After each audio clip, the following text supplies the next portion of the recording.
छुट्टियों का समय था। ढोलू छोटू के स्कूल बंद थे।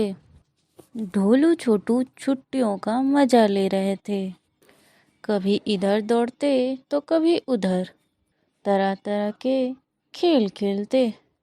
एक दिन ढोलू छोटू पकड़म पकड़ी खेल रहे थे और बहुत शोर मचा रहे थे। ठीक उसी समय वहाँ पे मास्टरनी पहुँच गई और उन्होंने ढोलू और छोटू को चिल्लाते हुए सुन लिया। तो बोली, तुम दोनों आजकल बहुत शरारती हो गए हो। सिर्फ खेलते ही रहते हो, पढ़ाई में तो मन नहीं लगता तुम्हारा। ऊपर से अभी स्कूल भी बंद है तो और शैतानी करने लगे हो। इतना ध्यान पढ़ाई लिखाई में देते तो वहाँ कहाँ से कहाँ पहुँच जाते। लेकिन तुम दोनों का मन तो सिर्फ खेल कूद में ही लगता है। दोनों अपनी छुट्टी का कुछ ज़्यादा ही फ़ायदा उठा रहे हो। ऐसे में तो तुम दोनों बिगड़ ही जाओगे। तुम दोनों का खेल बंद करवा के पढ़ाई शुरू करवानी पड़ेगी। अब मैं तुम दोनों को घर पे पढ़ाने आऊँगी। पढ़ाई करोगे तो खेल का समय ही नहीं मिलेगा। कल से मैं तुम दोनों के घर आऊँगी पढ़ाने। इतना बोल के वो निकल जाती है। तो ढोलू छोटू खुसफुस करने लगते हैं कि अब क्या होगा। अब तो मास्टरनी को भी पता चल गया कि हम सारा दिन खेलते हैं और पढ़ाई लिखाई नहीं करते। अब वो हमें पढ़ाई में लगा देगी। हमें तो चुप कर ही खेलना चाहिए था। ना वो देखती, ना ही ये सब कहकर जाती। अब क्या करें? अब तो पढ़ाई करनी ही पड़ेगी। अब और कोई रास्ता नहीं है। कल से हमें तैयार रहना पड़ेगा मास्टरनी के लिए। अगले ही दिन मास्टरनी ढोलू और छोटू के घर पहुंचती है।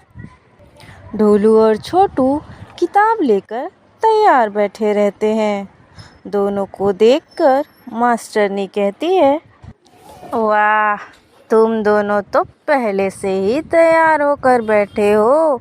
ये हुई ना अच्छे बच्चों वाली बात। फिर वो पढ़ाना शुरू करती है। पढ़ाते पढ़ाते घंटों बीत जाते हैं। तो ढोलू कहता है, अब तो 1 घंटे हो गए, तो मतलब अब छुट्टी होगी। तो मास्टरनी कहती है, किसने कहा तुमसे कि अब छुट्टी होने वाली है? अगर मैंने छुट्टी दे दी तो फिर से तुम दोनों खेलने भाग जाओगे। मैं अभी छुट्टी नहीं दूंगी। पढ़ाते पढ़ाते मास्टरनी घंटों निकाल देती है। 3-4 घंटे लगातार पढ़ाने के बाद वो कहती है, अब मैं जा रही हूँ। मैं बहुत थक चुकी हूँ। हमने काफ़ी लंबे समय तक पढ़ाई की है। अब तुम दोनों की छुट्टी। छुट्टी की बात सुनते ही ढोलू और छोटू खुश हो जाते हैं। मास्टरनी वहाँ से चली जाती है। तो छोटू कहता है, मैं तो बहुत थक गया। अब तो खेलने की भी ताकत नहीं बची। तो ढोलू कहता है, सही बोले, मेरी भी ताकत नहीं बची। चलो कुछ खाकर आराम किया जाए। फिर दोनों भोजन करने लगते हैं। तब मास्टरनी घर जा रही होती है। वो रास्ते में ही रहती है कि रज्जो चाची मास्टरनी को जाते हुए देख लेती है, लेकिन कुछ कहती नहीं है।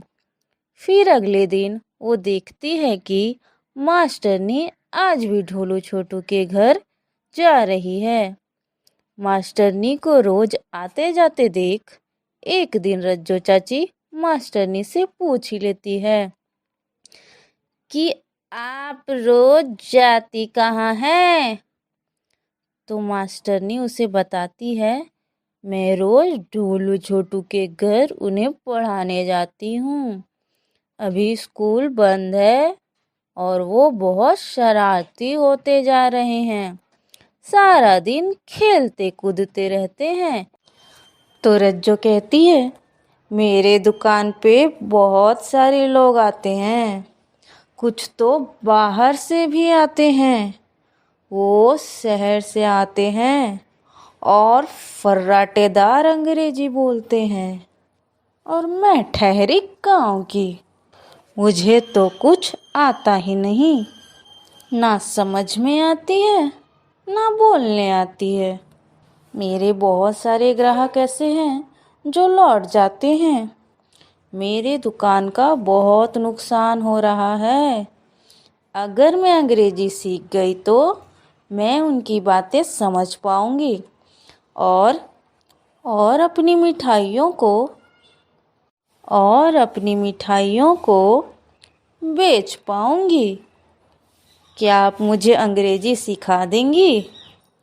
तो मास्टरनी कहती है, जी बिल्कुल, आप भी ढोलू और छोटू के साथ बैठकर पढ़ सकती है। आप रोज ढोलू और छोटू के घर आ जाया कीजिए। तो रज्जो कहती है, ठीक है, मैं कल से ढोलू और छोटू के घर आ जाऊंगी। फिर मास्टरनी अपने घर चले जाती है और रज्जो भी अपने घर चले जाती है और अगले ही दिन अंग्रेजी सीखने के लिए अपने घर से निकल रही होती है।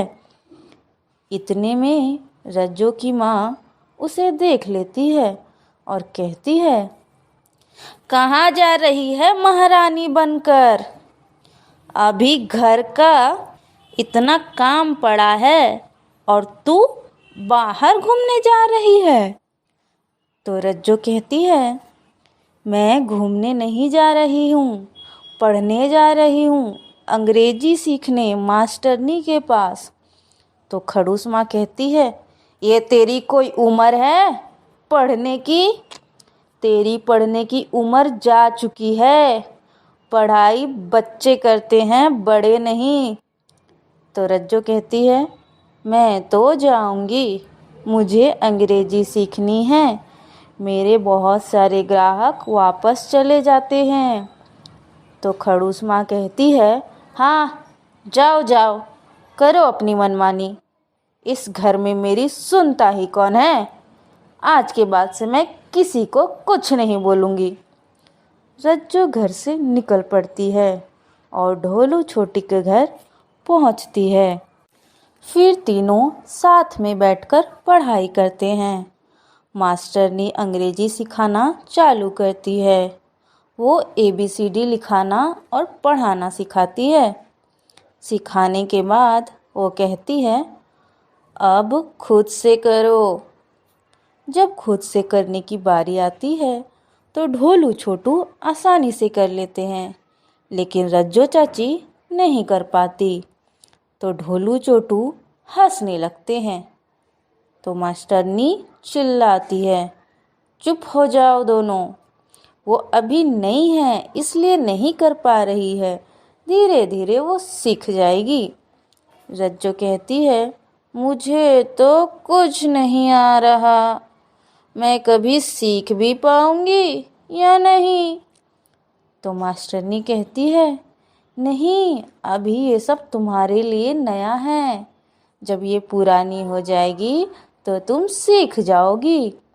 तो रज्जो ये सुनकर खुश हो जाती है और कहती है, मैं पूरी कोशिश करूँगी इसे सीखने की।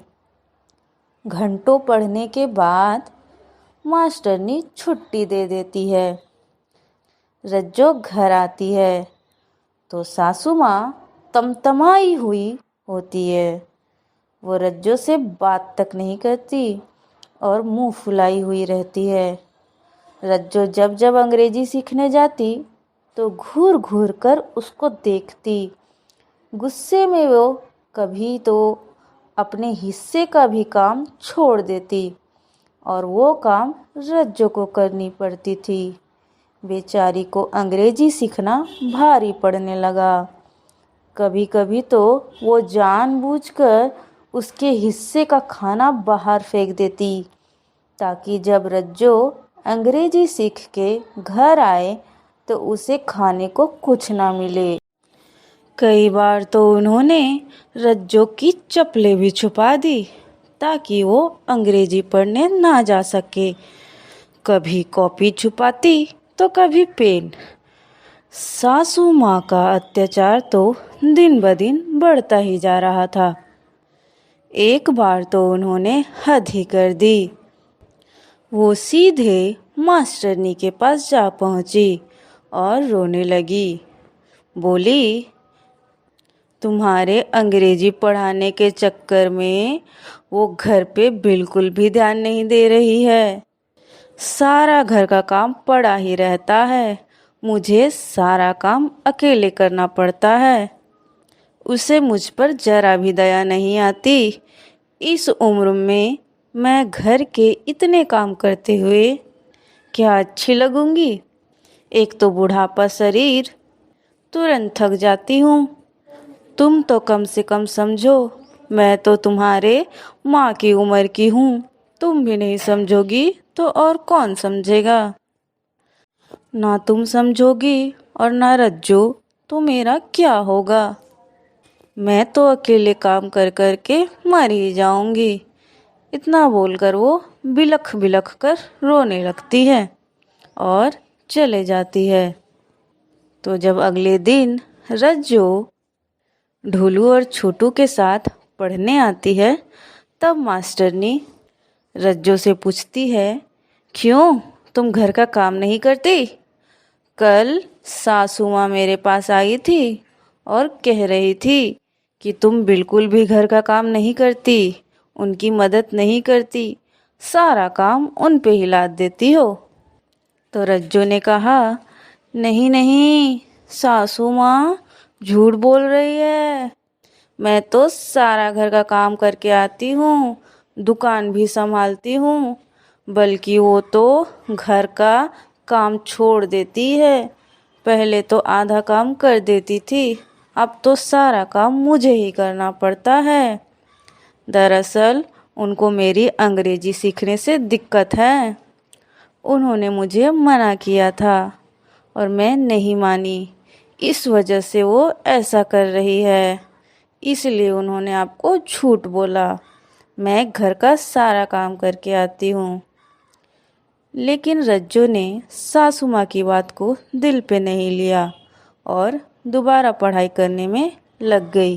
बर्दाश्त करते करते वो एक दिन भी आया जब रज्जो अच्छे से अंग्रेजी सीख गई और उसने ढोलू और छोटू के घर जाना बंद कर दिया। पढ़ाई बंद करते ही सासू माँ का गुस्सा शांत हो गया। लेकिन फिर भी उन्होंने रज्जो से बात करना शुरू नहीं किया। जब भी रज्जो को देखती मुंह घुमा लेती। लेकिन दुकान पर ग्राहक ज़्यादा आने से और आमदनी ज़्यादा आने पर सासू माँ खुश हो जाती है और अपनी बेटी की तारीफ करने लगती है। मुझे तो पता ही था, मेरी बेटी कभी गलत हो ही नहीं सकती। आखिर खून किसकी है? धीरे धीरे उनके बीच का रिश्ता सुधर कर पहले की तरह हो जाता है। You can download the application on Google Play or App Store, and you can visit our website mathslegends.co.uk.